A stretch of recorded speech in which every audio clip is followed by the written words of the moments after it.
প্রস্তুত আছি। হযরত জালালউদ্দিন সাহেব বলেন, হুজুর কি শর্ত রয়েছে আপনার?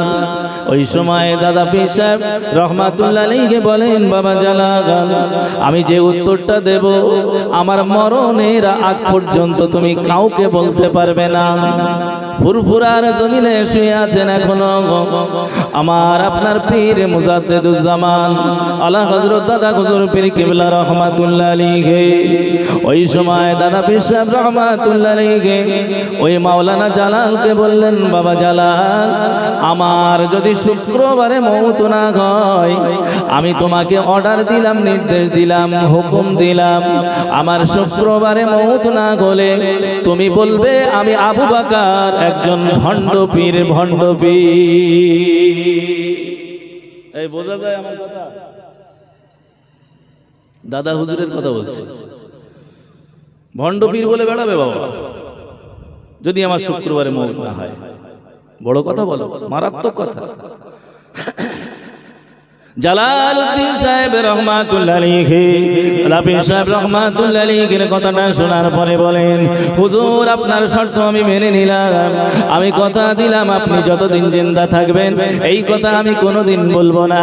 আর আপনি যদি সত্যকারের শুক্রবারে মৃত্যু না বরণ করেন, আমি মানুষকে আপনার এই কথা বলে দেব যে দাদা পীর সাহেব রহমাতুল্লাহ আলাইহি বলে গিয়েছেন, আমার মৃত্যুটা মরণটা যদি শুক্রবারে না হয় তাহলে অবশ্যই অবশ্যই আবু বকর দাদা পীর সাহেব রহমাতুল্লাহ আলাইহি ভণ্ড পীর ছিলেন। বাবা মুসলমানেরা, ও আমার জওয়ান যুবকেরা, ভাইরা আমার, দাদা পীর সাহেব রহমাতুল্লাহ আলাইহি বলে দিলেন, উনি শুনে নিলেন। একদিন, দুই দিন, এক বছর, 2 বছর যেতে যেতে দাদা পীর সাহেব রহমাতুল্লাহ আলাইহির মরণের সময় চলে এলো। সমস্ত আওলাদেরা বুঝতে পারছেন দাদা পীর সাহেব আর থাকবেন না, শরীরটা অসুস্থ হয়েছে। ও বাবাজি ভাইরা, ওই সময় দাদা পীর সাহেব রহমাতুল্লাহ আলাইহির দিকে জালালউদ্দিন খেয়াল রেখেছেন, দেখি হুজুরের মরণটা কবে হয়। আয় মুসলমান, আল্লাহর ওলি আমার আপনার পীর মুজাদ্দিদে জামান আলা হযরত দাদা হুজুর পীর কিবলা রহমাতুল্লাহ আলাইহির মরণটা হলো 1939 সালে। যে দিনে তার মরণটা হলো ওই দিনটা ছিল শুক্রবার। ঘটনা বলতে চাই এই জন্যই, ভেবে দেখুন কেমন করে বললেন দাদা পীর সাহেব রহমাতুল্লাহ আলাইহি যে আমার মওতটা শুক্রবারে হবে। ও বাবাজি ভাইরা, আল্লাহর ওলি যারা বনে যায়, আল্লাহর বন্ধু যারা হয়ে যায়, আল্লাহর দোস্ত যারা হয়ে যায়, আল্লাহর সঙ্গে তাদের একটা সংযোগ স্থাপন হয়ে যায়। দাদা পীর সাহেব রহমাতুল্লাহ আলাইহি মৃত্যুবরণ করলেন, বারটা হলো শুক্রবার। জালালউদ্দিন রহমাতুল্লাহ আলাইহি আমার পীর, আপনার পীর দাদা পীর সাহেব রহমাতুল্লাহ আলাইহির খলিফা আল্লাহর কাছে হাত তুলে চোখের পানি ছেড়ে ছেড়ে কেঁদে কেঁদে বলেছিলেন, ও আল্লাহ, আমার পীর তো আর জিন্দা নাই, আমি মাপ চাইবো কার কাছে? ও আল্লাহ, আমার পীর যে কথা বললো সেটাই তো আপনি সত্যি বাস্তবায়িত করে দিলেন। আল্লাহ গো, আমার পীরের সঙ্গে হয়তো আমি বেয়াদবি করে ফেলেছি, আপনি আমাকে ক্ষমা সুন্দর নজরে দেখবেন, আমাকে ক্ষমা করে দেবেন। ও বাবাজি ভাইরা আমার, তাই আমি বলতে চাই, নবী হিসাবে আমরা পেয়েছি বিশ্ব নবী মুহাম্মদুর রাসূলুল্লাহকে, যিনি হলেন শ্রেষ্ঠ নবী, শ্রেষ্ঠ নবী, তার উপরে কোনো নবী না। সেই নবীর উম্মত আমরা। দ্বিতীয়ত আবু হানিফা রহমাতুল্লাহ আলাইহি, তার অনুসারী আমরা। এই বাবাজি ভাইরা, যে সমস্ত মানুষগুলোর অনুসরণ অনুকরণ আমরা করি, সেই মানুষগুলো সাধারণ মানুষ ছিল না রে বাবা। তারা রুটি রুজির জন্য দৌড়ে দৌড়ে বেড়াতো না, তারা মানুষকে দিন ইসলামের শিক্ষা দিয়েছেন। ও বাবাজি, না খেয়ে না দে হালাল টাকার খাদ্য ভক্ষণ করে গ্রামে গঞ্জে, শহরতলি শহরেতে, এই বাংলার জমিনে দাদা পীর সাহেব রহমাতুল্লাহ আলাইহি যেমন দ্বীনের প্রচার করলেন, হযরত ইমাম আবু হানিফা রহমাতুল্লাহ আলাইহি যার মুকাল্লিদিন আমরা, সেই মানুষটাও আল্লাহ বলা ছিল না, কিন্তু কিতাবের মধ্যে পাওয়া যায় হযরতে রাসূলুল্লাহর সাহাবাদেরকে অনেকে কাফের বলে, হযরতে ইমাম আবু হানিফা রাহমাতুল্লাহ আলাইহিকে কাফের বলে, আমার নবী সাহেব রাহমাতুল্লাহ আলাইহিকে অনেকে কাফের বলে, বুশরাত আল্লামাকে অনেকে কাফের বলে। বুশরাত আল্লামা হুজুর দাদা পীরের দরবারে গেলেন, দরবারে যেয়ে বললেন হুজুর একটা খবর নিয়ে এলাম। বলে বাবা কি খবর নিয়ে এসেছো? আল হুজুর অমুক মানুষগুলো আপনাকে কাফের বলেছে। দাদা পীর সাহেব রাহমাতুল্লাহ আলাইহি কথা শোনার পরে বড় মাওলানাকে ডেকে বলে, বড় মাওলানা আমাকে মানুষ কাফের বলেছে, এখন আমি তোমার সামনে কলেমা পড়ছি, আশহাদু আল্লা ইলাহা ইল্লাল্লাহু ওয়া আশহাদু আন্না মুহাম্মাদান আবদুহু ওয়া রাসূলুহু। ও বাবা বড় মাওলানা বলো, তারা আমাকে কাফের বলেছে, আমি এখন তওবা করে কলেমা পড়ে নিলাম, শাহাদাতাইন দিলাম, বলো বাবা আমি এখন কাফের আছি নাকি? মানুষগুলো কাফের বলেছে। সমাজে এক শ্রেণীর মানুষ থাকে পরশ্রী কাতর মানুষ, বোঝেন তো? ইমাম আবু হানিফা রাহমাতুল্লাহ তাকেও মানুষ কাফের বলেছিল, হ্যাঁ? কিন্তু তিনি কি মানুষ ছিলেন জানেন? একটা উদাহরণ দিই। বড় মাওলানার ঘর ছিল, বড় ইমামের ঘর ছিল, সেই ঘরে ছাদের উপরে উনি থাকতেন রাতের বেলা, পাশে অনেক ঘর বাড়ি আছে। একটা মেয়ে প্রতিদিন রাত্রে কাজায়ে হাজত, তার কাজায়ে হাজতের জন্য বাইরে বার হতো। ইমাম আবু হানিফা রাহমাতুল্লাহ বাগদাদের অধিবাসী ছিলেন, তিনি বাগদাদে থাকতেন। তো ওনার বাড়ির ধারে অনেক বাড়ি ঘর ছিল, ওনার বাড়ির ছাদেতে উনি রাত্রে ছাদের উপরে সময় কাটাতেন। তো ছোট বাচ্চা একজন একদিন বাপের সঙ্গে প্রতিদিন যেমন ওঠে, একদিন উঠেছে, উঠে বাবাকে ডেকে বলছে, আব্বা ছাদের উপরে একটা প্লেয়ার ছিল, আমি প্রতিদিন রাতে উঠে দেখতাম, তো সে প্লেয়ারটা কই, আজকে দেখছি না তো। ছোট বাচ্চা তার বাবাকে জিজ্ঞেস করছে।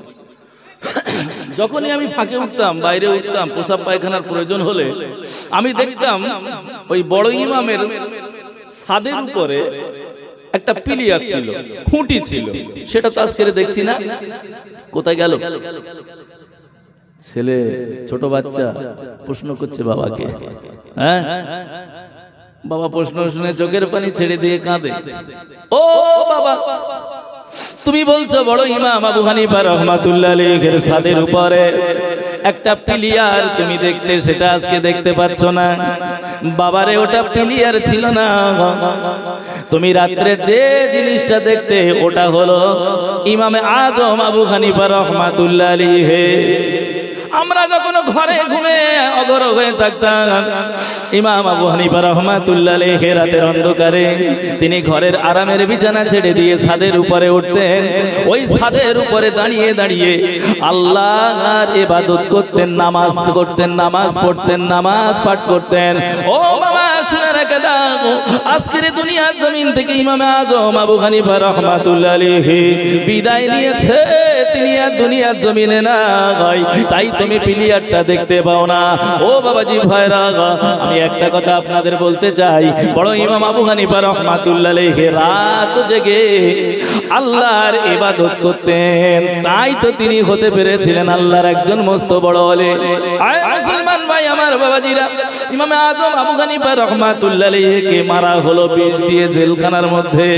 বাবাজিরা, এই দুনিয়ার জমিনে যারা আল্লাহকে পেতে চেয়েছে, কত কষ্ট কত মেহনত তাদের জীবনে হয়েছে, কত পরীক্ষা তাদের করেছেন আল্লাহ। পরীক্ষার পরে যখন উত্তীর্ণ হলো, আল্লাহ দুনিয়া থেকে তাদের ডেকে নিয়েছেন। আরে মুসলমান, এই পৃথিবীর জমিনে এক শ্রেণীর মানুষ আমার নবীকে নবী বলে মানে নাই। আবু জাহেল, আবু লাহাব, উতবা সাহেবা নবীকে মানে নাই। তারপরে সাহাবাদের মধ্যে অনেক সাহাবীকে অন্য মানুষেরা মানতো না, তারা বিভিন্ন রকম কটূক্তি করত। তারপরে তাবিঈনদের জামানা এলো, তাবিঈনদের জামানায় বড় বড় আলেমগুলোকে এক শ্রেণীর মানুষ তারা অস্বীকার করলো। তারপরে ওলামায়ে মুতাকাদ্দিমিন, তাদেরকেও এমন মানুষ দেখা গিয়েছে, অনেককে এমন কাফের বেদিন বলেছে।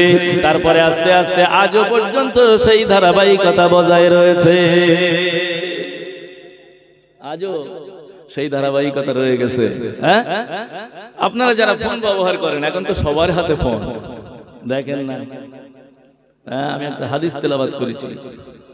আল্লাহ রাসূল বলেন, সাইয়াতি জামান ওয়ালা উম্মতি দাজ্জালুনা কাজ্জাবুন ইয়াতুনাকুম মিনাল আহাদিস বিমা লাম তাসমাউ আনতুম ওয়ালা আবাউকুম। ভালো ভালো করে বোঝার চেষ্টা করি আমরা। আল্লাহর নবী বলেছেন সাইয়াতিজ জামান ওয়ালা উম্মতি, খুব তাড়াতাড়ি আমার উম্মতের মধ্যে একটা সময় আসবে দাজ্জালুনা কাজ্জাবুন, প্রতারক এবং মিথ্যাবাদীদের আমদানি হবে। প্রতারক তারা প্রতারণা করবে, মিথ্যুক তারা মিথ্য কথা বলবে। ইয়াতুনাকুম মিনাল হাদিস, এমন হাদিসগুলো তোমাদের কাছে তেলাওয়াত করবে, বলবে লাম তাসমাউ আনতুম ওয়ালা আবাউকুম, সেই হাদিস তোমরা শোনো নাই, তোমাদের বাপ দাদারাও শুনে নাই। আজকে ইউটিউবে দেখছিলাম বাংলাদেশের কোন একজন বক্তা, তিনি কি বলছে জানেন? মুসলিম শরীফের হাদিসের মধ্যে তারা জয়ীফ হাদিস খুঁজে পায়, মুসলিম বুখারী শরীফের মধ্যে তারা আপনার দুর্বল হাদিস খুঁজে পায়, সিয়াসত তারা আরো যে 4টে হাদিস আছে সবগুলোকে তারা আলাদা করে ফেলেছে। এত কিছু বলার পরেও শান্তি হলো না। সেই মানুষটা বলছেন এই কোরআন পাকে যে সূরা ফাতিহা আমরা পড়ি আলহামদুলিল্লাহি রাব্বিল আলামিন, পড়ি না সূরা ফাতিহা? আর-রহমানির রহিম মালিকি ইয়াউমিদ্দিন ইয়্যাকা না'বুদু ওয়া ইয়্যাকা নাস্তাঈন ইহদিনাস সিরাতাল মুস্তাকিম সিরাতাল্লাযীনা আন'আমতা আলাইহিম গায়রিল মাগদুবি আলাইহিম ওয়ালাদ-দাল্লিন। সেই বক্তা বলছে এই সূরা ফাতিহাটা কোরআনের কোনো অংশ না। কোনদিন শুনেছেন এরকম কথা যে সূরা ফাতিহা কোরআনের কোনো অংশ না, কোরআন থেকে আলাদা বলছে মানুষ? নবী তাই সাবধান করেছেন সাইয়াতিজ জামান ওয়ালা উম্মতি দাজ্জালুনা কাজ্জাবুন ইয়াতুনাকুম মিনাল হাদিসে বিমা লাম তাসমাউ আনতুম ওয়ালা আবাউকুম, এমন একটা সময় খুব তাড়াতাড়ি আমার উম্মতের উপরে আসবে, তোমার বাপ যে হাদিস শুনে নাই, তুমি যে হাদিস শোনো নাই, এক শ্রেণীর প্রতারক এবং মিথ্যুক তারা এমন কথা তোমাদের শোনাবে। এবার কিভাবে বাঁচবো এই বিপদ থেকে, সেটাও আমার নবী বলেছেন ফাইয়াকুম ওয়া ইয়াকুম, তোমরা তাদের থেকে দূরে থাকবে আর তোমাদের থেকেও এই ধরনের মানুষকে দূরে রাখবে। লা ইউদিল্লুনাকুম ওয়ালা ইফতিনুনাকুম, তাহলে তোমাদের পথভ্রষ্ট করতে পারবে না, তোমাদেরকে আপনার পথহারা করতে পারবে না, এবং তোমাদের উপরে তাদের কর্তৃত্ব করার মতো ক্ষমতা তাদের থাকবে না, তোমাদেরকে ফিতনা থেকে বাঁচবে, ফিতনায় তোমরা পড়বে না। আয় মুসলমান, দেখুন তারা কোরআন হাদিসের এতদিন কাটছাট করেছে। বুখারী শরীফ, মুসলিম শরীফ, আবু দাউদ শরীফ, তিরমিজি শরীফ, নাসাই শরীফ, ইবনে মাজাহ শরীফ, এই 6টা হাদিসের কিতাবকে সিয়াসিত্তা হাদিস বলা হয়, সহি সঠিক 6টা হাদিসের কিতাব বলা হয়। কিন্তু তারা বুখারী শরীফের মধ্যে ভুল ধরতে শুরু করেছে, আপনার মুসলিম শরীফের মধ্যে ভুল ধরতে শুরু করেছে। আলাদা করে আবু দাউদ 2 খণ্ড করে ফেলেছে, 2 ভাগে ভাগ করেছে। এক ভাগে তারা সহি হাদিস রেখেছে, আর একটা দুর্বল হাদিস জয়ীফ হাদিস রেখেছে। নাসাই শরীফে 2 ভাগ করে ফেলেছে, একদিকে তারা সহিহ হাদিসগুলো রেখেছে আর একদিকে তারা জয়ীফ হাদিসগুলো রেখেছে। ইবনে মাজাহকে ভাগ করে ফেলেছে, তিরমিজি শরীফকে ভাগ করে ফেলেছে।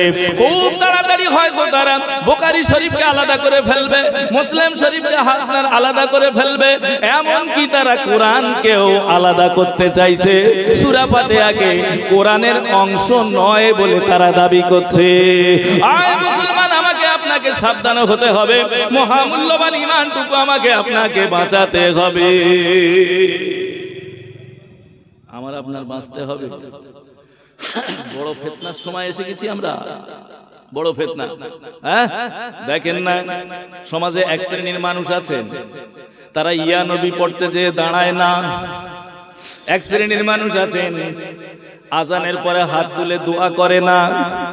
এক শ্রেণীর মানুষ আছেন তারা কিবলার দিকে মুখ করে মোনাজাত করতে চায়, নবীর মাজারে যে মাজারের দিকে মোনাজাত করে না।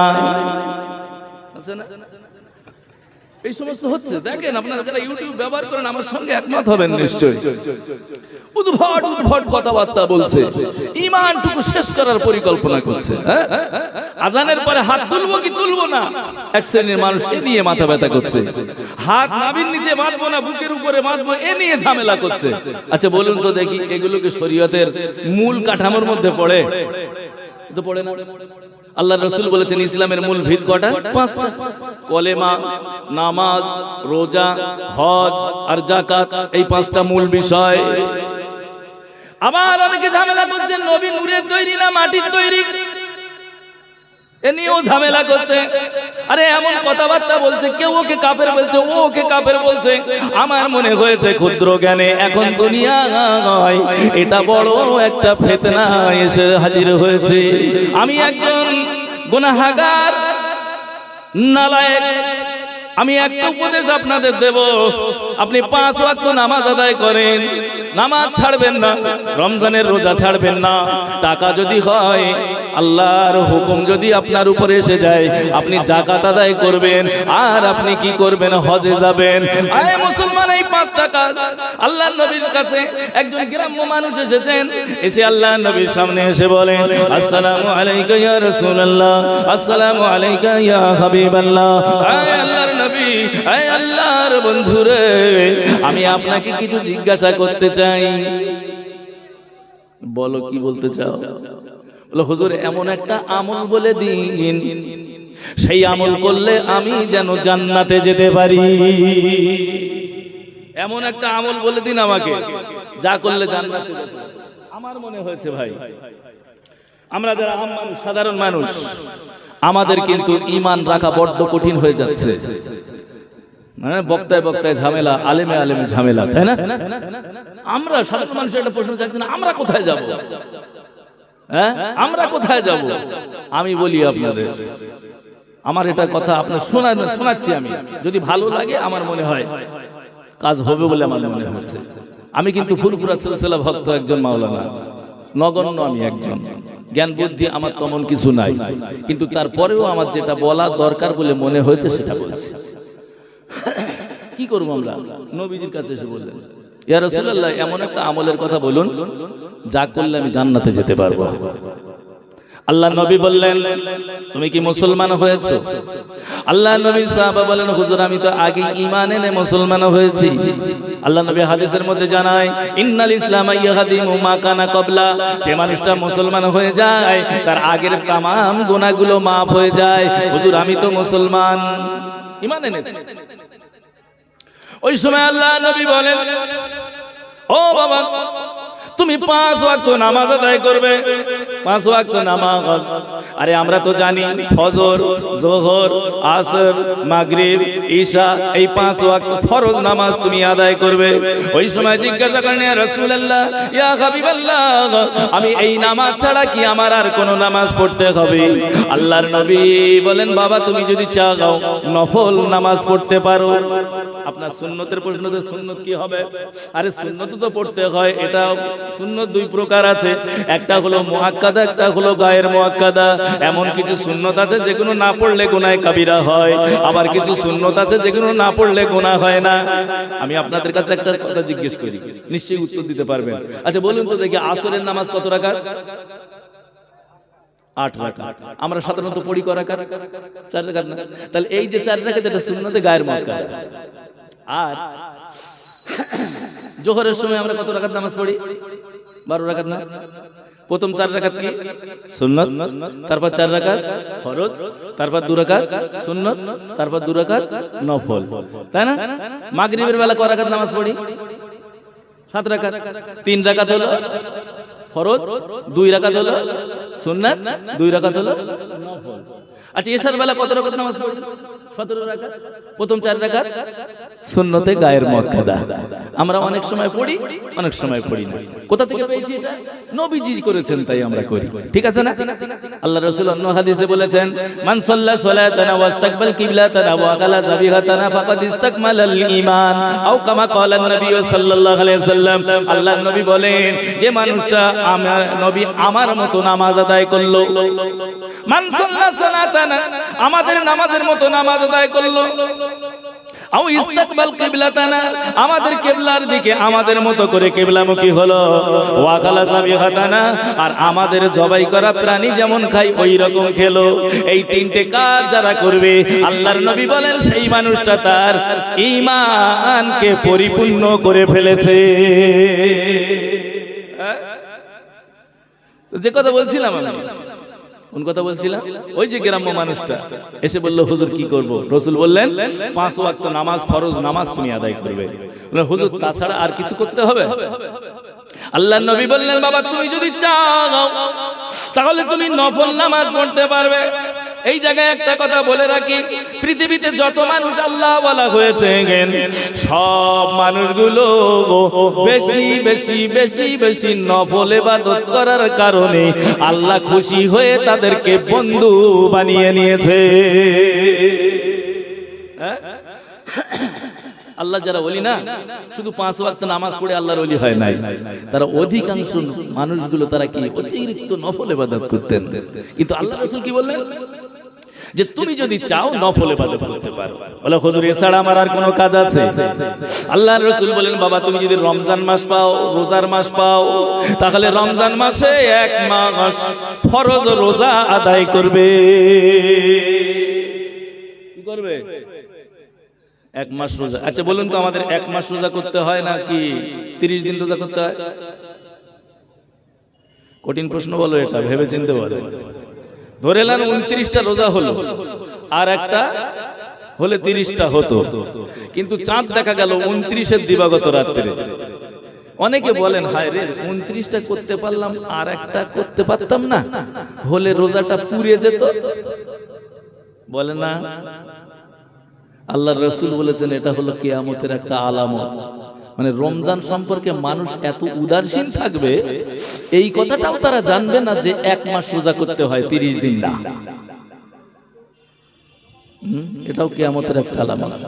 আয় মুসলমান, আল্লাহ নবী বলেন ও বাবা সাহাবা, তুমি যদি রমজান মাস পেয়ে যাও, রমজান মাসের 1টি মাস রোজা করবে। ওই সময় বলেন ইয়া রাসূলুল্লাহ ইয়া হাবিবাল্লাহ, এছাড়া কি আর কোন রোজা আছে? আল্লাহর নবী বললেন বাবা তুমি যদি চাও তাহলে নফল রোজা করতে পারো। কলেমা পড়তে আগেই তো নিয়েছেন, রমজানের রোজা করার কথা বললেন, আর কি বললেন? রমজানের রোজার কথা।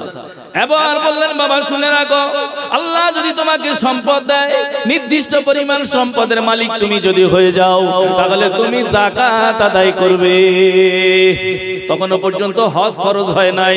এই কথাগুলো বললেন, কলেমা, নামাজ, রোজা এবং যাকাত, ততদিনে তখন হজ ফরজ হয় নাই। এই 4টে ফরজের কথা বললেন। আল্লাহ নবীর ওই সাহাবা বললেন হুজুর আমি কথা দিলাম, এই যে কথাগুলো আপনি বলেছেন এইগুলোই আমি আদায় করব, এছাড়া বেশি আমি কিছু করব না। এই বলে লোকটি নবীজির দরবার থেকে হেঁটে হেঁটে চলে যায়। আল্লাহ নবীর উপস্থিত সাহাবীদেরকে ডেকে বলেন ও বাবা সাহাবারা, তোমরা কি একজন জান্নাতি মানুষ দেখতে চাও? আল্লাহ নবী সাহাবারা বলেন ইয়া রাসূলুল্লাহ ইয়া হাবিবাল্লাহ, জান্নাতি মানুষ কি না দেখতে চায়? আল্লাহ নবী বলেন ও বাবা দেখো, ওই মানুষটা যে কথা বলে চলে গেল, ওইগুলো যদি পালন করে আমি রাসূলুল্লাহ বলে দিলাম ওই মানুষটা জান্নাতি হয়ে যাবে। তাহলে আমাদের কি করতে হবে? কলেমা পড়তে হবে। পড়েছি আমরা। আল্লাহ রাসূলের কাছে আরেকজন এসে জিজ্ঞাসা করছেন হুজুর, হযরত আবু হুরায়রা থেকে বর্ণিত হাদিসটা, হযরত আবু হুরায়রা রাদিয়াল্লাহু আনহু থেকে বর্ণিত, আনা আবি হুরায়রা রাদিয়াল্লাহু তাআলা আনহু আন্না নবী সাল্লাল্লাহু আলাইহি ওয়াসাল্লাম, হযরত আবু হুরায়রা বলছেন আল্লাহর রাসূল থেকে তিনি শুনেছেন। কি বলছেন? আন্নান নবী সাল্লাল্লাহু আলাইহি ওয়াসাল্লাম সুইলা, আল্লাহর নবীকে জিজ্ঞাসা করা হলো, একজন সাহাবা এসে জিজ্ঞাসা করলেন আইয়ুল আমালি আফজালু, সবথেকে ভালো কাজ কোনটা? আচ্ছা বলুন ভালো কাজ কোনটা? বলেন আপনি আবার জিজ্ঞেস করছেন কেন? জিজ্ঞেস এই জন্যই করছি, যদি আমার আপনার মধ্যে কারো ভুল থাকে তাহলে সংশোধন হবে। আরে জলসা আজকের আর জলসা হয় না। দাদা হুজুর পীর কেবলা রহমাতুল্লাহ আলাইহি চেয়েছিলেন বাংলার মানুষ যাতে অন্ধকারে নিমজ্জিত না হয়, বেদাত কাফিরি কুফরি কাজের মধ্যে লিপ্ত না হয়। তাই তিনি কি করেছিলেন? বাংলার জমিনে এই জলসার ব্যবস্থা করেছিলেন। বয়স্ক মানুষগুলো তারা যেতে পারবে না মাদ্রাসায়, পড়াশোনা করতে পারবে না, দিনের বেলা কোথায় যে শিক্ষা অর্জন করবে? তাই রাত্রেতে এই ব্যবস্থা করেছিলেন দিন শরীয়ত শেখানোর জন্য। কিন্তু এখন তো আর দিন শরীয়ত শেখানো হয় না। কি শেখানো হয়? আচ্ছা বলুন তো, গাছের মূল না থাকলে শাখা প্রশাখার কোনো দাম আছে? কোনো দাম নাই, বাঁচবে না। কিন্তু বর্তমান সময় আল্লাহ মাফ করুক আমাকে, আমি কারোর ছোট করার জন্য বলছি না, যে সমস্ত বক্তাগুলো বক্তৃতা দিচ্ছে আমরা, আমাদের মধ্যে কোরআন হাদিসের আলোচনা আর নাই, নামাজের আলোচনা আর হয় না, যাকাতের আলোচনা হয় না, হজের আলোচনা হয় না, সুদ ঘুষের আলোচনা হয় না, পিতামাতার খেদমতের কথা আলোচনা হয় না, স্ত্রীর সঙ্গে সদাচরণের আপনার আলোচনা হয় না, স্ত্রী স্বামীর সঙ্গে সদাচরণ করবে এ আলোচনা হয় না। এখন সব রং তামাশায় ভরে গেছে, এই সব আলোচনা হয়। সুতাল দিয়ে অনেক কিছু বলে গেলাম, বিরাট কিছু হয়ে গেল। আমার ফুরপুরা শরীফের একজন ওস্তাদ ছিলেন, আমি ফুরপুরা ছাত্র ছিলাম ভাই, মারা গেছেন তিনি। একদম যথাসত্য কথা একটা বলি, তানার আল্লাহ জান্নাত নসিব করুন।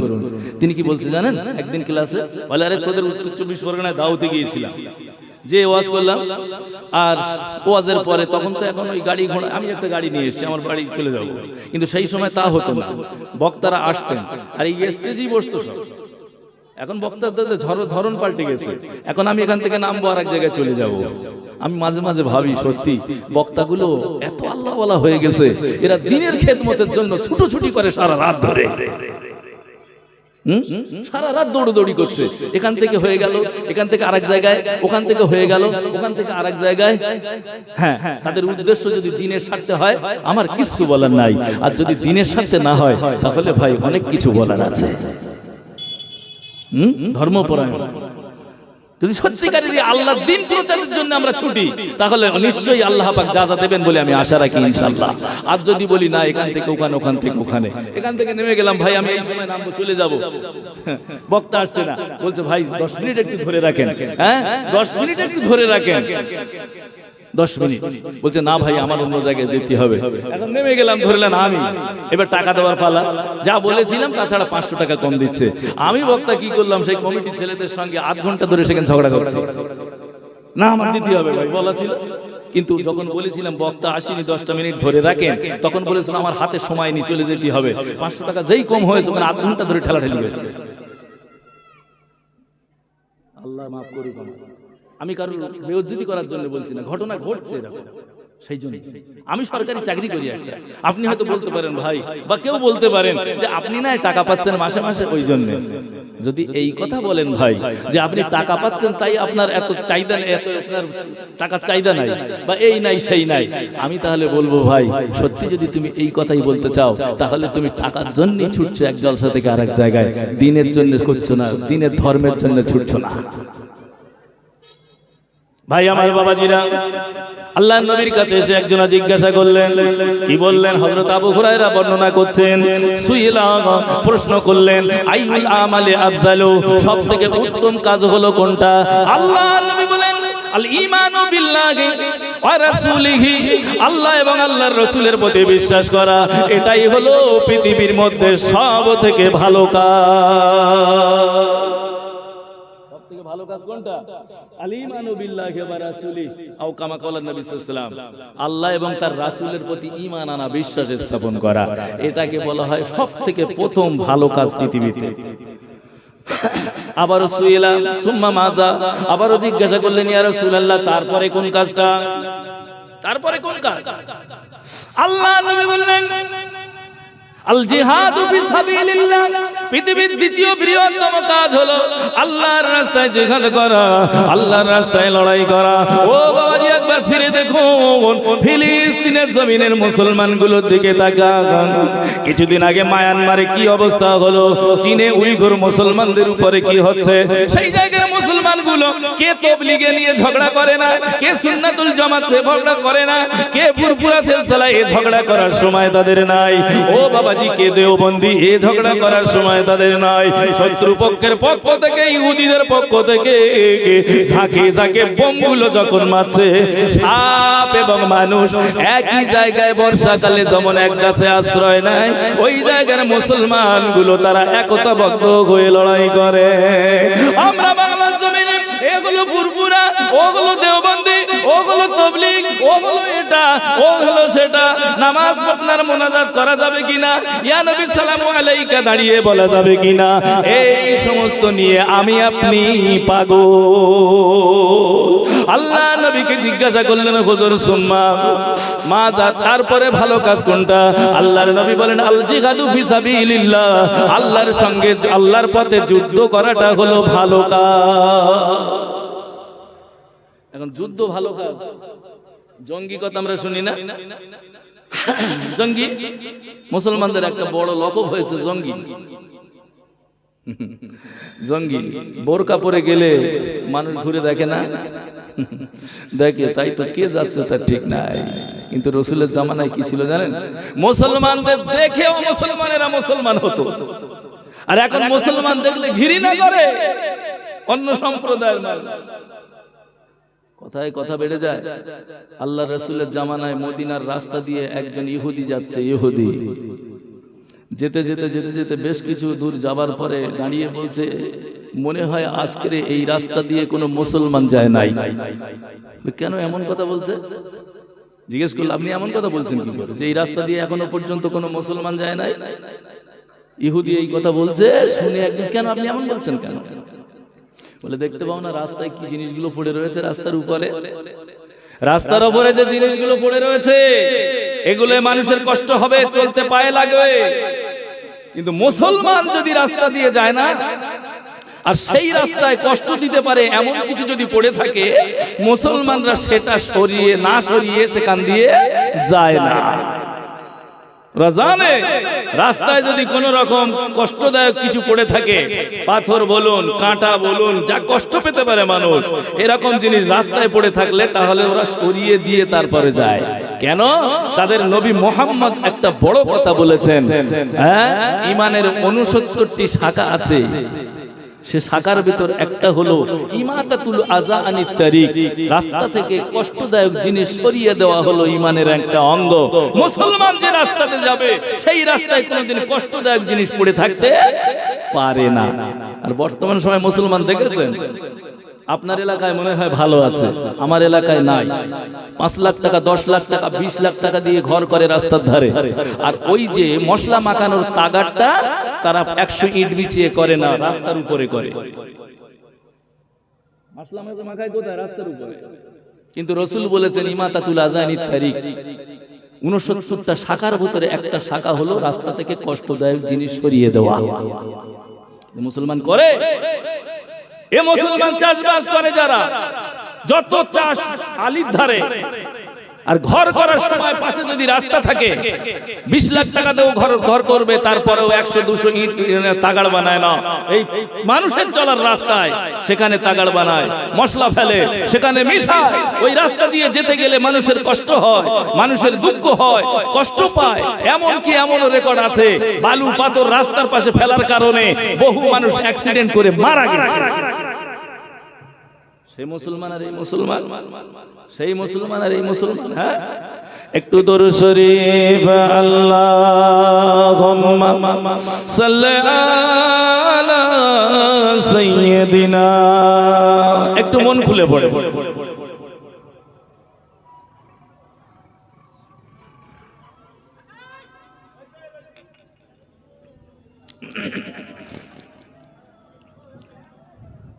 आए काश मदीना जाने का,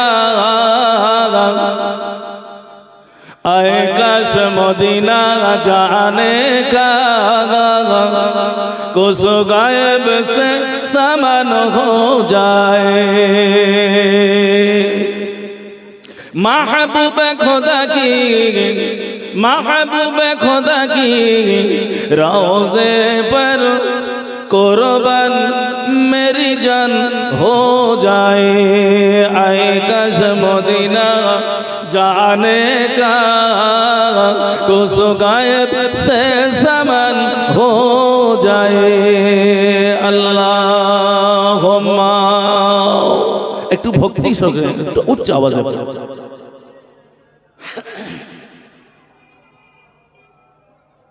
ভাই আমার বাবাজি, নবীজি সাল্লাল্লাহু আলাইহি ওয়াসাল্লাম কি ইসলাম আমার আপনার জন্য রেখে গেছেন, কিন্তু আমি আপনি সেই ইসলাম ধরে রাখতে পারছি না। আজকে দেখুন না, মুসলমানদেরকে মানুষ ঘৃণা করছে। কেন রে বাবা? কিসের জন্য ঘৃণা করছে? আমাদের আচার আচরণ অনেক খারাপ হয়ে গেছে। মুসলমানদের যে আচরণ হওয়ার কথা সেই আচরণ আজকে আমাদের মধ্যে নাই। তাহলে ফিরে আসি আমার সেই আলোচনায়। আল্লাহর রাসূলকে জিজ্ঞাসা করছেন, হুজুর সব থেকে ভালো কাজ কি? প্রথম বললেন আল ঈমানু বিল্লাহি ওয়া রাসূলি, আল্লাহ এবং তার রাসূলের প্রতি বিশ্বাস স্থাপন করা হলো সব থেকে ভালো কাজ। আল্লাহর কাছে লাখ শুকরিয়া যে আমরা মুমিন ঈমানদার। দ্বিতীয় কাজ হলো কি? আল জিহাদু ফি সাবিলিল্লাহ, আল্লাহর রাস্তায় যুদ্ধ করা। ভাইজান, মুসলমানদেরকে জঙ্গি বলে কেন? এরা কি জঙ্গি?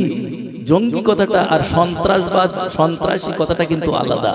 জঙ্গি কথাটায় আপত্তি আছে। জঙ্গি শব্দের অর্থ হলো যোদ্ধা। যুদ্ধ করার জন্য প্রত্যেকটি দেশে যোদ্ধা বানানো হয়, হ্যাঁ কি না বলেন? আমাদের ভারতবর্ষেও নেই? লক্ষ লক্ষ মানুষকে ট্রেনিং দিয়ে সরকার পয়সা খরচা করে তাদেরকে পুষছে। কেন?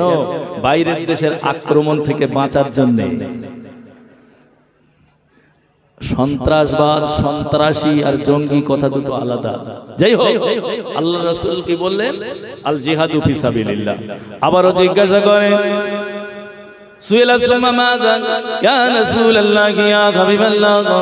তারপরে ভালো কাজ কোনটা?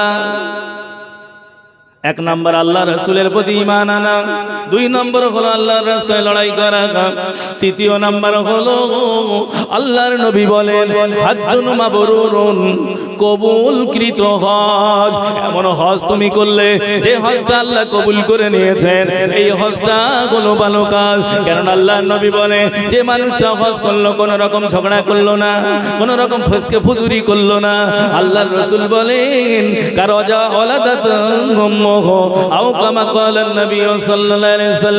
আল্লাহর নবী বলেন যে মানুষটা হজ পাকে গেল, কোন রকম ঝামেলা করলো না, কোন মানুষকে কষ্ট দিল না, ওই মানুষটা যখন ফিরে এলো, মা সদ্যজাত শিশুকে যখন জন্ম দেয় নিষ্পাপ বেগুনা, ওই মানুষটা তখন বেগুনা মাসুম হয়ে যায়।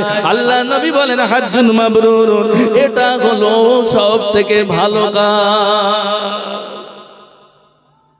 আচ্ছা বলুন তো দেখি, আমরা যে জিনিস নিয়ে ঝগড়া করছি, এ কথা এতক্ষণে যে আলোচনা করলাম, নবীজি বলেছেন নবীজি মাটির তৈরি না নূরের তৈরি, এ নিয়ে ঝামেলা করার তো আমাদের কোনো দরকার নাই। যদি কোনো আলেমে ঝামেলা হয়, ঠিক আছে আলেম সাহেব আপনারা মিটিয়ে এলেন, আজানের পরে হাত তুলবো না। আমি একটা ফতোয়া বলছি এখানে, আশরাফ আলী থানভী রহমাতুল্লাহ আলাইহি তানার লিখিত একটা কিতাব আছে ইমদাদুল ফাতোয়া। ওনাকে প্রশ্ন করা হয়েছিল যে হুজুর এই রকম তো পরিস্থিতি, তো আমরা কি করব? উনি কি বলেছিলেন দেখেন, কি সুন্দর কথা বলেছিলেন, আমার ভালো লেগেছে কথা। আশরাফ আলী থানভী রহমাতুল্লাহ আলাইহি বলেছিলেন, বাবা যে এলাকায় মানুষ হাত তোলে আজানের পরে, কারণ সেই জায়গার মানুষরা এটাই অভ্যস্ত, তুমি যদি সেই জায়গায় যাও তাহলে সবাই যদি হাত তুলে দোয়া করে, তুমিও সেখানে হাত তুলে দোয়া করবে।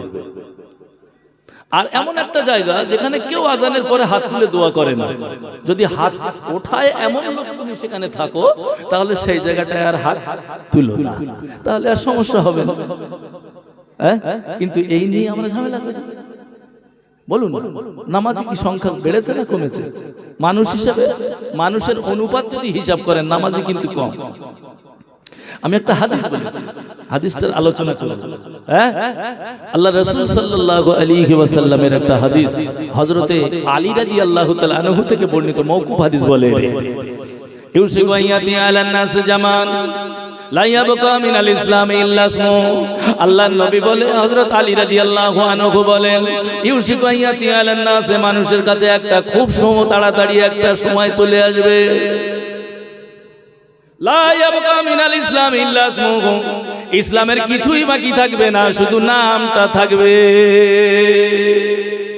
আল্লাহ নবী বললেন, হযরত আলী রাদিয়াল্লাহু আনহু বর্ণনা করছেন যে ইসলামের কিচ্ছু বাকি থাকবে না, শুধু থাকবে ইসলামের নামটা।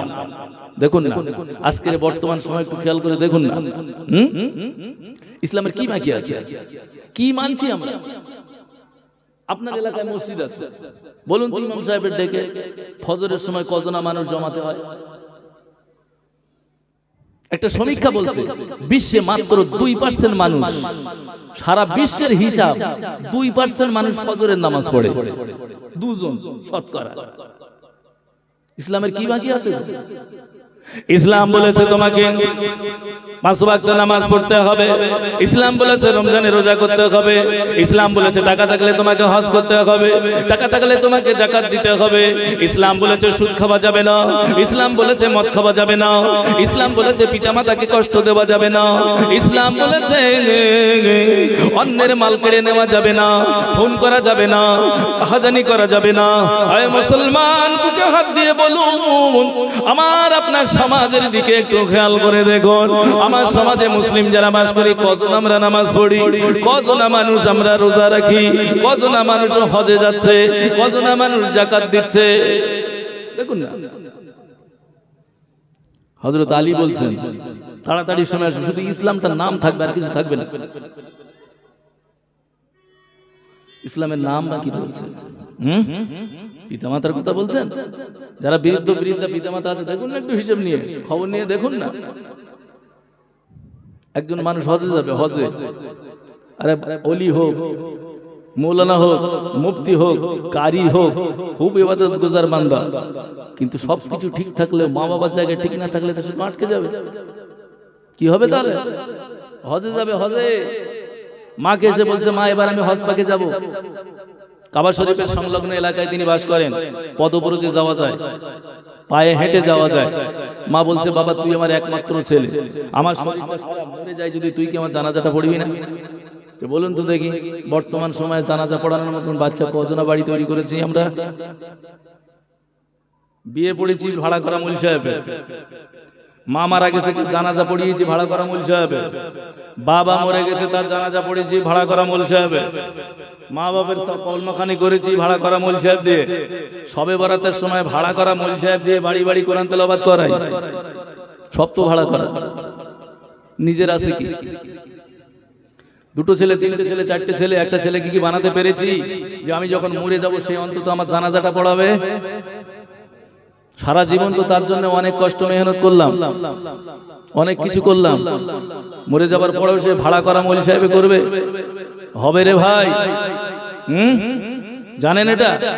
আপনার ছেলে কিচ্ছু জানে না, কবরের ধারে যেয়ে শুধু দুখানা হাত তুলে বলবে আল্লাহ তুই আমার বাপের জান্নাতে ঢুকে দে, কারণ সে আমার জন্য অনেক কষ্ট করেছিল, আল্লাহ তুই আমার দোয়াটা কবুল কর। এইটা যতটা আল্লাহর কাছে পছন্দ হয়, আমার মতো মৌলবি নিয়ে সুন্দরভাবে খুব ভালো কথা, এ রাব্বি আল্লাহ আমার ভাইজানের আব্বা আম্মাকে আপনি জান্নাতে অনুপ্রবেশ ঘটিয়ে দিন, এত সুন্দর করে বলবে। আল্লাহর কাছে এই সুন্দর বলার থেকে ওই যে বলেছে আমার বাপকে মাকে জান্নাতে ঢুকিয়ে দে, ওইটাই আল্লাহ বেশি পছন্দ করেন। হজে যাবে, মাকে বলছে মা হজ পাকে যাবো, অনুমতি দেন। বলছে বাবা তুমি হজে যাবে, হজে যাবে, আমি তো তোমার মা অসুস্থ, আমি তো মারা যাব, মনে হয় বাঁচবো না, জানি না কখন আমার মরণ হবে। ও বাবা তুমি আমার একমাত্র ছেলে, তুমি আমার জানাজা পড়বে, আমি যখন মারা যাব লাশ হয়ে যাব, আমার জানাজাটা তুমি সন্তান তুমি আদায় করবে। মুসলমান সমাজের কথা বলতে গেলে লজ্জা লাগে। এখনো পর্যন্ত ইমাম সাহেবকে জানাজার নিয়ত বলে দিতে হয়, এমনও রেকর্ড রয়েছে জানাজার নিয়ত বলিনি বলে ইমামকে বাদ দেওয়া হয়েছে। ইমামকে বাদ দিয়ে দেওয়া হয়েছে কেন? দোষ হলো তার জানাজার নিয়ত বলে দেয় না। আচ্ছা নিয়তটা বলে দিল না হয় বুঝলাম, কিন্তু তারপরেও তো দোয়া পড়তে হয়। সুবহানাকাল্লাহুম্মা ওয়া বিহামদিকা ওয়া তাবারাকা ইসমুকা ওয়া তাআলা জাদ্দুকা ওয়া জাল্লা সানাউকা ওয়া লা ইলাহা গায়রুকা, এটা বলে তো দ্বিতীয়বার তাকবীর দিতে হয়, এটা তো ইমাম বলে দেয় না। দুঃখের কথা বলছি, আফসোসের কথা বলছি, বাপ এত কষ্ট করলাম আমার জন্য, বাপ মরে গেল তার জানাজাটাও পড়তে পারি না। তাহলে বলুন আল্লাহর নবী বলেছেন লা ইয়াবকা মিনাল ইসলামি ইল্লা ইসমুহু, ইসলামের কিছুই বাকি থাকবে না, শুধু নামটা বাকি থাকবে। ঈদের ময়দানে গেলেও ইমামকে নিয়াত বলে দিতে হয়, জানাজায় গেলে নিয়াত বলে দিতে হয়। আরে মসজিদে যাবেন, আপনি যদি পরিচিত নামাজি হন, ইমামের সঙ্গে আপনার সম্পর্ক থাকে, সবগুলো শেখা হয়। জানাজার নিয়ত বললো না, তার জন্য বাদ চলে গেল, বাদ পড়ে গেল ইমাম। তারপরেও যে তিনটে জিনিস বলে তিনবার তাকবীর দিতে হয়, ওটা তো ইমাম বলে দেয় না, তাহলে জানাজাটা কি পড়া গেল? মাকে ডেকে বলে মা আমি হজে যাব, বাবা যেও না, তুমি আমার জানাজা পড়বে। সেই বছর আর যাওয়া হলো না। দ্বিতীয় বছর আবার হজের সময় এলো, মায়ের কাছে যেয়ে বলে মা গো এখনো তো আল্লাহ তোমাকে হায়াতে রেখেছেন, আমি এবারে হজ পাকে যেতে চাই গো মা। বলে না বাবা ছেলে তুমি যেও না, আমার শরীর আরো খারাপ, আমি মারা যেতে পারি, আমি মারা গেলে বাবা গো আমার জানাজাটা তুমি পড়াবে। সত্যি তো, সন্তান যদি মা বাবার লাশের পাশে দাঁড়ায় না, তার কলিজা ফেটে পানি বার হবে, কিন্তু অন্য কারো দিয়ে হবে না। সে বছরে যাওয়া হলো না। তারপরের বছরে ছেলে ঠিক করে ফেলেছে আর মাকে জানাবো না, আগে জানালে মা যেতে দেবে না। হজে যাবে তো, আল্লাহর হুকুম পালন করতে হবে। তৃতীয় বছরের বছর পামাতা গায়, মাকে আর কিছু না জানিয়ে হজের তোড়জোড় সব করে ফেলেছে। যেদিন বেরিয়ে যাবে মায়ের কাছে এসে বলে, মা আমি চলে যাই, দোয়া করেন, হজ পাকে বেরিয়ে যাচ্ছি। রেডি বিদায়ের কালে মা যাচ্ছে। আয় মুসলমান আমার ভাইরা বাবাজিরা, কি ওয়াজের কথা বলবো, সমাজের অবস্থা খুবই খারাপ। আমার মুসলমান সমাজ সব ভুলে বসে রয়েছে। আল্লাহর নবী বললেন তার পরের অংশে কি জানেন? প্রথম বললেন লা ইয়াবকা মিনাল ইসলামি ইল্লা ইসমুহু, ইসলামের কিছুই বাকি থাকবে না, শুধু নাম থাকবে। ওয়ালা ইয়াবকা মিনাল কুরআনি ইল্লা রাসমুহু, আল্লাহর নবী বললেন কোরআনের কিছুই বাকি থাকবে না, শুধু কোরআনের লেখাটা থাকবে। বুঝা যায়? 30 পারা কোরআন শরীফ শুধু কোরআনই থাকবে, এর আর কিছু বাকি থাকবে না। কোরআন মেনে কোন জায়গায় চলে? তাম বিশ্বের মধ্যে 100% কোরআন মেনে কোন দেশ চলে না। এমন কোন দেশ নাই যে দেশে 100% কোরআন মেনে আপনার দেশ চলে, এমন কোন দেশ নাই। তবে সৌদি আরব ওরা খানিকটা মেনে চলে, তবে 100% নয়। আয় বাবাজি আমার, কথায় কথা বেড়ে যায়। আমাদের অনেক রকম প্রশ্ন আছে কোরআন নিয়ে। কোরআন বলেছে যদি কেউ চুরি করে তাহলে তার হাত কেটে দাও। কত টাকা চুরি করলে? 1 টাকা, 10 টাকা, 20 টাকা, 100 টাকা? না না, মূলো চুরি করেছে হাত কেটে দাও, তা তো না। গাছ থেকে 10টা আম পেড়েছে হাত কেটে দাও, তা তো না। কতটা টাকা চুরি করলে তার হাত কাটতে হবে? 10 দিরহাম, বর্তমান সময়ে 10 ভরি রূপো, 10 ভরি রূপোর যত টাকা দাম, এতটা টাকা চুরি করা যদি তার পেশা হয়, প্রমাণ হয়েছে এই লোকটা চুরি করা এর পেশা, আর সেই টাকাটা যদি 10 দিরহাম 10 ভরি রূপোর সমপরিমাণ হয়, ওই মানুষটাকে ধরে তার হাত কেটে দাও। এই হালওয়া এলাকায় যদি একটা মানুষের হাত কাটা থাকতো চুরির দায়ে, এলাকায় চোর আর থাকতো না, ডাকাতি আর থাকতো না। ও বাবাজি ভাইরা আমার, আল্লাহর নবী বলেন লা ইয়াবকা মিনাল কুরআনি ইল্লা রাসমুহু, কোরআনের কিচ্ছু বাকি থাকবে না, শুধু কোরআনের রেওয়াজ থাকবে, কোরআনটায় লেখা থাকবে কোরআনের কথা। এই বিশ্বে মানুষটা তা পালন করবে না। ছেলে কি করলো? না বলে রেডি হয়েছে, হয়ে মাকে বলছে, মা আমি হজে চলে যাচ্ছি। মা চোখের পানি ছেড়ে কাঁদেন। আরে আলেম সাহেব, মুফতি সাহেব, কারি সাহেব, সব সাহেব শব্দ ওইখানে কেন? অবসাইনাল ইনসানা বিওয়ালিদাইহি ইহসানা, আল্লাহ পাক বলেন তোমার মা বাবার সঙ্গে সৎ ব্যবহার করো। এটা অর্ডার আল্লাহ, মা বাবার সঙ্গে সৎ ব্যবহার করতে বলেছেন আল্লাহ, এটা করতে হবে, তা নাহলে খবর খারাপ হয়ে যাবে। চলে গেল হজে, সন্ধ্যা হয়ে গেছে, যেতে যেতে এক মসজিদের পাশে যে মসজিদে ঈশার নামাজ হয়ে গেছে, উনিও নামাজ পড়েছেন সেই মসজিদে। নামাজ পড়ার পরে ওই মুয়াজ্জিন এবারে তালা লাগিয়ে মসজিদ থেকে বেরিয়ে যাবে। ওই সময় মুয়াজ্জিন সাহেবের কাছে যেয়ে বলেন, হুজুর একটা কথা বলতে চাই। বলো বাবা, কি বলতে চাও? বলে, হুজুর আমি রাতটা মসজিদে একটু থাকতে চাই। আমি একজন হবু হাজি, হজ পাকে যাব, আমি মসজিদে একটু থাকবো। বলেন না, মসজিদে থাকবো। ঠিক আছে বাবা, তুমি হবু হাজি, তুমি একজন সম্মানীয় লোক, ঠিক আছে তুমি থাকো। আল্লাহর বান্দা হজে যাবেন, কাবা তওয়াফ করবেন, হজ্জুল মাবরুর। হজ করলে হজ কবুল হয় বলে মনে হয়? হজ করলে হজ কবুল হবে না। তবে আমরা তো জানি না কে কার কবুল হয়েছে আর কার কবুল হয় নাই, তাই আমরা হাজিদের সম্মান করব, ইজ্জত করব। কিন্তু সব হাজির যে হজ কবুল হয়ে যাবে তা না। এখন দেখেন না, হজ করার আগে একরকম নাম থাকে আর হজ করে আসলে আর একরকম নাম থাকে। আলহাজ হাজি সাহেব বলে না ডাকলে অসন্তুষ্ট হয় না মানুষ? হাজি সাহেব 4 লাখ টাকা 5 লাখ টাকা খরচা করে হজ করে এসেছে, সত্যি আমাদের লজ্জা। মাফ করেন আমাকে, আমি হয়তো বড় বড় কথা বলছি মুখে, কিন্তু আমার কথা বলছি না। হজ করে এসেছেন, তাকে হাজি বলে না ডাকলে সে অসন্তুষ্ট হয়, রাগ করে। আশরাফ আলীর নাম বলছিলাম না একটু আগে, আশরাফ আলী থানভী রহমাতুল্লাহ আলাইহি হজ করে এসেছেন। হঠাৎ একজন হাজি সাহেব বলে ডেকেছেন। হাজি সাহেব বলে ডাকার পরে উনি মাথাটা ঘুরিয়ে দেখে ওনাকে লক্ষ্য করে বলছেন, হাজি সাহেব দাঁড়াও, আপ কিয়া কাহা, এদিকে এসে তুমি কি বললে? বলে मैंने आपको हाजी कहा, আমি আপনাকে হাজি সাহেব বলেছি। বলে লেমা কেউ, কেন আমাকে হাজি বললে? খবরদার আমাকে কোনোদিন হাজি বলে ডাকবে না। আশরাফ আলী থানভী বলছেন, কেন হুজুর, আপনি হাজি মানুষ। বলে 5 বার আমি প্রতিদিন 5 ওয়াক্ত ফরজ নামাজ আদায় করি, আজ পর্যন্ত কেউ আমাকে মুসল্লি বলে ডাকেনি।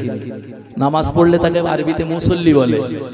দিনে 5 বার করে নামাজ পড়ি, এই 5 বার করে নামাজ পড়ছি কত বছর হয়ে গেল, একদিনও কেউ আমাকে মুসল্লি বলে ডাকিনি।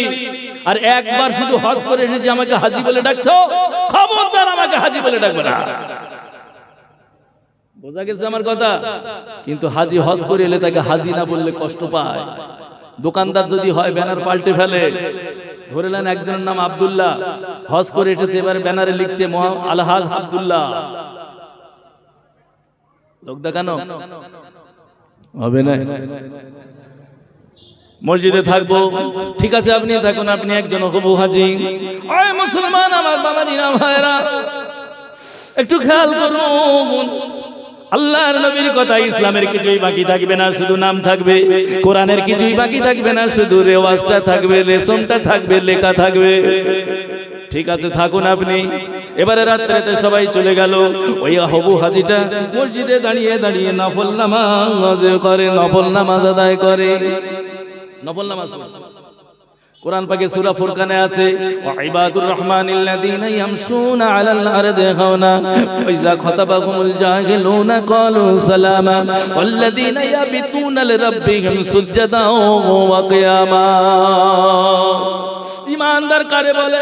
এই সূরা ফুরকানের এখানে অনেকগুলো আয়াত আছে, সেখানে ঈমানদারদের, মুমিনদের পরিচয় আল্লাহ দিয়েছেন। তার মধ্যে একটা হলো ওয়াল্লাযীনা ইয়াবিতুনা লিরাব্বিহিম সুজদান ওয়া কিয়ামা। আমার প্রকৃত ঈমানদার বান্দা হলো তারা যারা রাতের অন্ধকারে রাতটাকে ইবাদতের মধ্যে কাটিয়ে দেয়। এখন বিশ্বে অনেক মানুষ আছে, তাদেরকে আমরা চিনি না। আপনার এলাকাও থাকতে পারে, আমরা হয়তো তাদের চিনি না। আমরা যখন ঘুমিয়ে যাই, ওই মানুষগুলো গভীর রাত্রিতে উঠে আল্লাহর সামনে দাঁড়িয়ে যায় এবং তারা নামাজ আদায় করে। আল্লাহ বলেন আমার প্রকৃত বান্দা হলো তারা যারা রাতের অন্ধকারে উঠে রাতটাকে ইবাদতের মধ্যে কাটায়, অর্থাৎ নফল নামাজ, তাহাজ্জুদ নামাজ, রাত্রিতে এগুলো আদায় করে। আল্লাহ বললেন ওরা হলো আমার প্রকৃত ঈমানদার বান্দা। হাজি সাহেব কি করে? নামাজ পড়ছে মসজিদের ভিতরে, আল্লাহু আকবার, নামাজ আদায় হচ্ছে। হঠাৎ করে দেখা গেল ওই গ্রামে, ওই মহল্লায় একটা চোর একজনের বাড়ি ঢুকেছে চুরি করতে। চুরি করতে ঢুকেছে, চোর চুরি করে নিয়ে পালায়।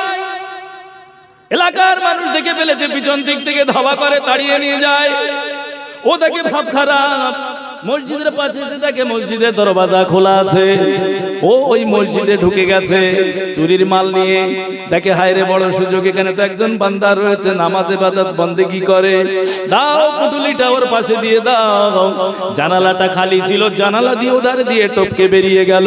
যারা তাড়িয়ে নিয়ে আসছিল তারা দেখতে পেয়েছে মসজিদের মধ্যে ঢুকেছে। এবারে লোক মসজিদকে ঘিরে ফেলেছে, 2-5 লোক মসজিদে উঠে গেছে। দেখে ওই লোকটা নামাজে মত্ত রয়েছে, পাশে রয়েছে চুরি করা মা। বোঝা যায় কি হচ্ছে, কি কেস ঘটছে বুঝতে পারছেন তো? আসলে কি তিনি চুরি করেছিলেন? কখনোই না, কিন্তু নামাজ পড়ছিলেন।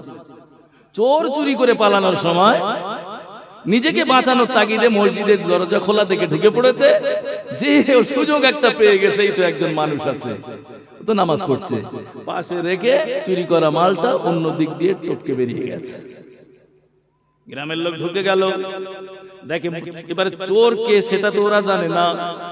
ওরা তখন ভেবে নিয়েছে এই হলো চোর, এ বাঁচার জন্য মসজিদে যে নামাজ পড়ছে, এই তো চুরির মাল রয়েছে। সত্যি ও মানুষটা জানে না যে চুরির মাল ওখানে রেখেছে। লোকটা বেরিয়ে গেছে, তাও বুঝতে পারে নাই। লোকজন তাকে আকড়া পাকড়াও করলো, এই বেয়াদব নামাজ শেষ কর। চুরি করে চোরের মাল নিয়ে মসজিদে ঢুকেছিস, আবার এখন ধান্দা করছে, নামাজ আদায় করছে। বেরিয়ে যা, বেরিয়ে যা, বেরিয়ে চল। এবারে তাকে উত্তম মাধ্যম দেওয়ার জন্য বার করে নিয়ে এলো।